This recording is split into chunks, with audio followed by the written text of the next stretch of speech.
It's not hard to argue that sunglasses are one of the most important tools you can have with you on the boat.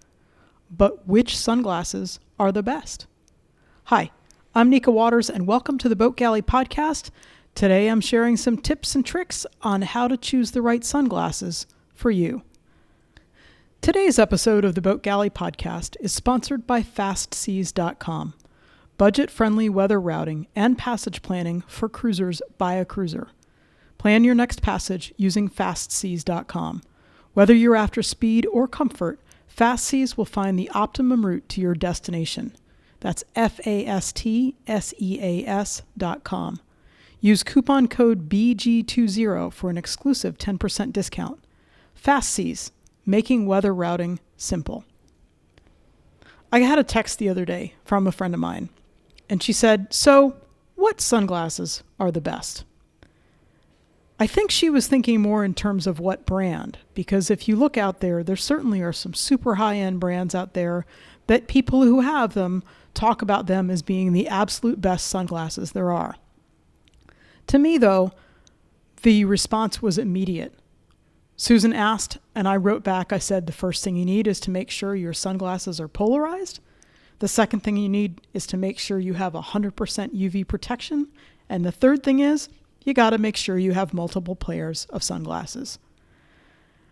I think that if you want the high-end brand because you personally feel like it's the absolute best thing out there, then go for it.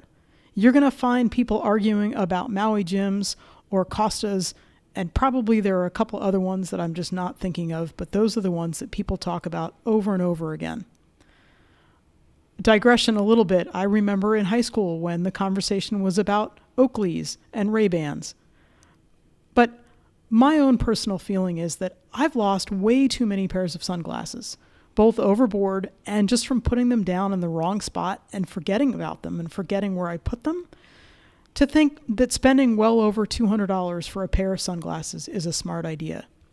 Now, maybe if I had a pair like that, I'd be more mindful and more aware of where they were. I don't know.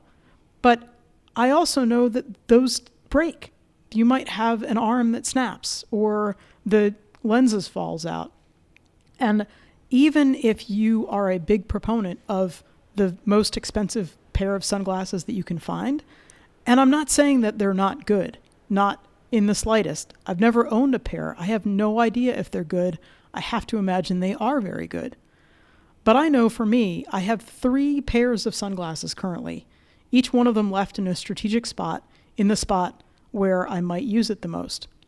The most expensive pair of those was $20.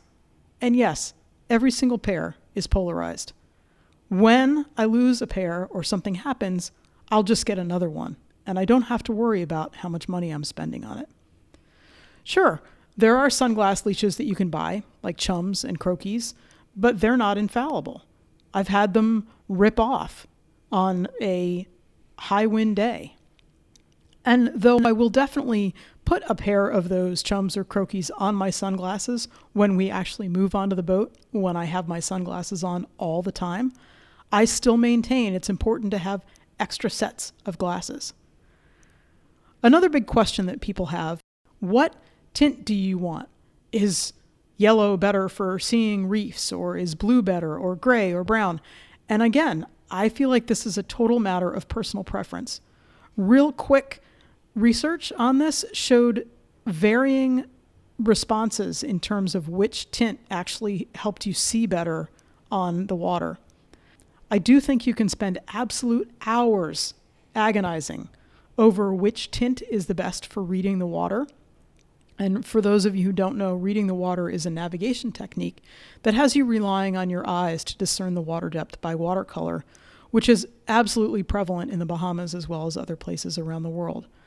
My own personal experience has shown that unless I actually like the glasses and how they work for me, I don't actually trust what I'm seeing. For me, yellow tinted glasses will never work. I don't care if they're going to show the reef better because I find that they make everything fuzzy that I'm looking at. I'm not going to trust what I'm seeing. Basically, here's another one of these it depends answers. The best sunglasses are the ones that you like and the ones that you'll wear. If you're going cruising, are going to be spending an awful lot of time out on the water. The only absolutes are that they must be polarized and you must have 100% UV protection from them.